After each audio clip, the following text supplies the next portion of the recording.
अब बात कर लेते हैं इरिगेशन की। अलग अलग डाटा हर जगह अलग अलग देखने को मिलेगा, लेकिन ये कंपैरेटिव मोस्ट ऑथेंटिक डाटा मैं आपको दे रहा हूँ। देखिए, नेट शोन एरिया जो मैंने प्रीवियस लेक्चर में पढ़ाया, नेट शोन एरिया वो इंडिया का लगभग 45% है, और एग्रीकल्चर लैंड का लगभग एग्रीकल्चर लैंड अगर इसमें और सब मिला दें, मतलब कल्चरेबल वेस्ट लैंड, तो ये लगभग ये 45 प्लस 13 मिला दें तो 58% हो जाता है। और ये 45% जो है इसका लगभग एरिया कवर करता है 140 से लेके 150 मिलियन हेक्टेयर। तो 154 अगर इसमें प्रेजेंट कहीं कहीं ज़्यादातर गवर्नमेंट बुकलेट्स में दिखा रहा है, तो 154 मिलियन हेक्टेयर भी मान ले अगर मैक्सिमम लेते हैं, तो ये पूरा agricultural net shown area of अपना इंडिया का। अब उसमें नेट शोन एरिया में 68.6 मिलियन हेक्टेयर जो है, जो एरिया है वो डिपेंड करता है, वो उसके लिए सिर्फ इरिगेशन है, और जितना लेफ्ट आउट पार्ट है उस पे वो मानसून पे निर्भर करता है। इसीलिए हम अपने एग्रीकल्चर को मानसून डिपेंडेंट एग्रीकल्चर का है। मानसून पे अगर मानसून अगर किसी साल नहीं है तो हमारा क्रॉप फेलियर हो जाता है, क्रॉप प्रोडक्शन में कमी आ जाती है, इसीलिए हम लोग मानसून डिपेंडेंट कहते हैं। तो इसीलिए हमारा मोस्टली हम इरिगेशन पे आर्टिफिशियल जो इरिगेशन होता है, जैसे कि ट्यूबवेल्स, कैनल्स, वेल, टैंक, ये सब पे हम अभी भी उतना सुदृढ़ नहीं है, हम मानसून डिपेंडेंट ही है। तो हेक्टर के मामले में देख ले, एरिया में 68.6 मिलियन हेक्टेयर लैंड ही हमारा आर्टिफिशियल इरिगेशन के थ्रू हम इरिगेट कर पाते हैं, अन्यथा और सारा तो हम लोग मानसून पे डिपेंडेंट रहते हैं।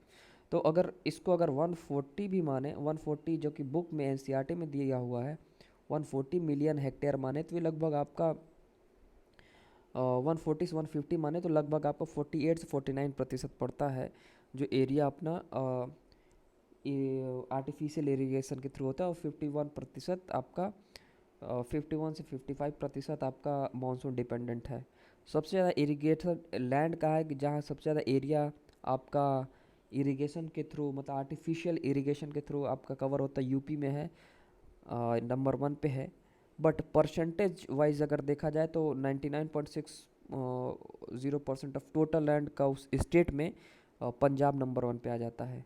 और सबसे कम इरिगेटेड परसेंटेज वाइज अपना आसाम में है, और area wise least irrigated Maharashtra में, इरिगेशन कम है महाराष्ट्र में, monsoon heavily dependent upon monsoon है। तो ये हो गया इरिगेशन के बाद। आई होप इसमें क्लैरिफाई हो गया। अलग अलग डाटा हर जगह अलग अलग होता है तो काफ़ी कन्फ्यूज़न होता है। अब आ जाते हैं एग्रीकल्चरल सेंसस की बात करते हैं। एग्रीकल्चर सेंसस पहली बार 1970 में हुआ था। इसमें मेनली बताते हैं कि SC/ST के पास कितना है, मार्जिनल फार्मर कितने हैं, वुमेन फार्मर कितने हैं, तो ये सब सेंसस के बारे में बताता है सारा डाटा। 2015-16 जो कि लास्ट है, जो कि 10वां एग्रीकल्चरल सेंसस था, इसके हिसाब से उन्होंने डिफ़ाइन किया सीमांत जो होते, मतलब मार्जिनल फार्मर को डिफ़ाइन किया, जिनके पास 1 हेक्टेयर से कम की ज़मीन होती है उसको मार्जिनल फार्मर कहते हैं। स्मॉल फार्मर उसे कहते हैं जिसके पास 1 से 2 हेक्टेयर के बीच की में ज़मीन होती है। तो काफ़ी सरप्राइजिंग इनके डाटा का रहा है कि मार्जिनल और स्मॉल फार्मर्स हैं वो कॉन्स्टिट्यूट करते हैं 86%। मतलब अगर देश में 100 किसान हैं तो 100 में से 86% किसान जो है वो स्मॉल और मार्जिनल है, उनके पास 1 से 2 हेक्टेयर के बीच की ज़मीन है, 68%। और ये कितना लैंड कवर करते हैं, ये 86 लोग, अगर टोटल लैंड इतना है तो आधा लैंड ही कवर करती है 86 लोग। ये इनके पास जो ओनरशिप है सिर्फ आधे लैंड की है। आधा लैंड मिडिल या फिर बड़े जोतेदार, मिडिल फार्मर कहते हैं, किसको कहते हैं, जिसके 4 से 10 हेक्टेयर से और 10 हेक्टेयर के ऊपर वाले लार्ज फार्मर्स कहे जाते हैं एग्रीकल्चरल सेंसस के अनुसार। अब आ जाते हैं एक और सेंसस रिपोर्ट है कि अब हर जगह एम्प्लॉयमेंट के बेसिस पे कहते हैं कि एम्प्लॉयमेंट कितना डिवाइडेड है। तो सेंसस 2011 के अनुसार 54% जितना भी वर्क फोर्स, जितने भी लोग, मान लो कि हमारे देश में 100 लोग काम करते हैं तो 54 लोग एग्रीकल्चर में काम करते हैं, और और एक्स्ट्रा ऑन सर्विस सेक्टर या मैन्युफैक्चरिंग सेक्टर में काम करते हैं। ये हो गया 2000 सेंसस के 2011 के। लेकिन वर्ल्ड बैंक के करंट डाटा के अनुसार इस समय 42 से 44% लोग ही, क्योंकि सेंसस तो अब लगभग 10 साल हो गया ना, तो 42 से 44% लोग ही एग्रीकल्चर में इस समय इंगेज रहे, करंट 2018-19 की बात करें तो। और दूसरे पे सर्विस सेक्टर आता है, उसमें तीसरे पे मैन्युफैक्चरिंग सेक्टर है। अब सेंसस को आगे बढ़ाते हैं, होल्डिंग्स की बात कर ली।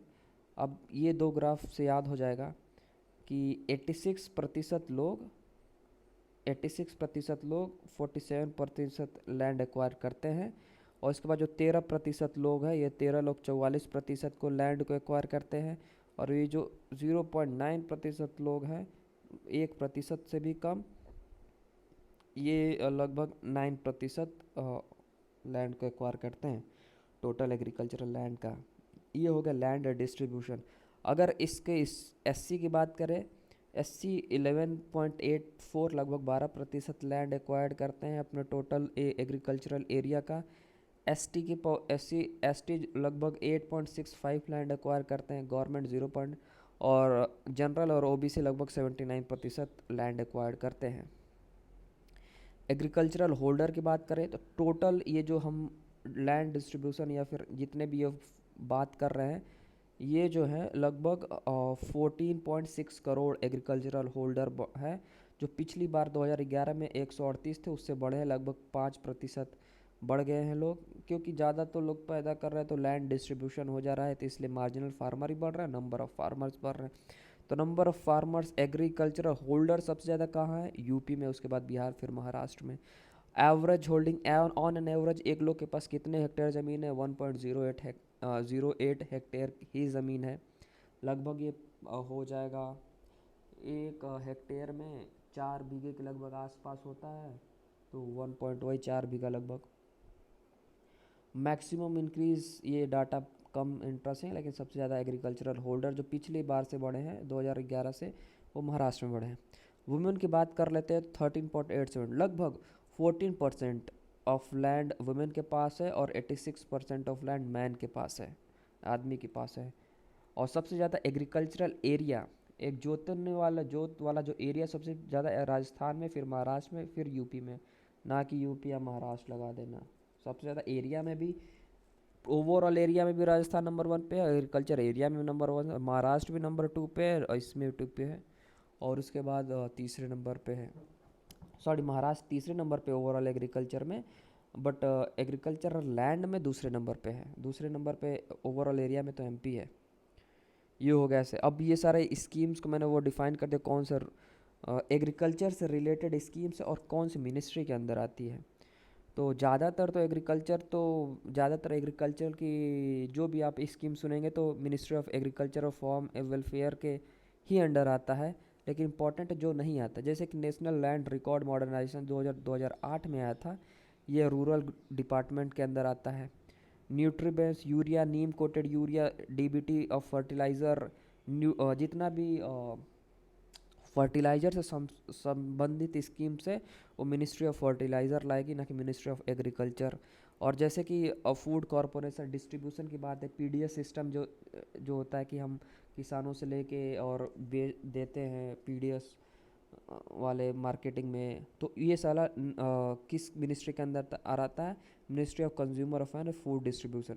इन दोनों को, तीनों को अगर कर लेंगे तो सारे भी जितने भी स्कीम्स है, जैसे प्रधानमंत्री कृषि सिंचाई योजना, परंपरागत कृषि योजना, प्रधानमंत्री संपदा योजना, एमएसपी, एपीएमसी, पीएम आशा, ये सारी चीज़ें आपको ministry of agri farm welfare में आएगी। और कुछ इंटरेस्टिंग वन लाइनर देख लेते, ये तो पता ही है। एग्रीकल्चर का कितना इस समय चल रहा है? 18%, इसको नेक्स्ट में देखेंगे। नेशनल एग्रीकल्चरल पॉलिसी बनाएगी 2007 में, और नेशनल कमीशन फॉर एग्रीकल्चर 2011 में बनाएगी, अनुसंधान ऐसे। इसको नेक्स्ट लेक्चर में सारी चीज़ें देखेंगे, ये प्रीवियसली हमने देख ही लिया।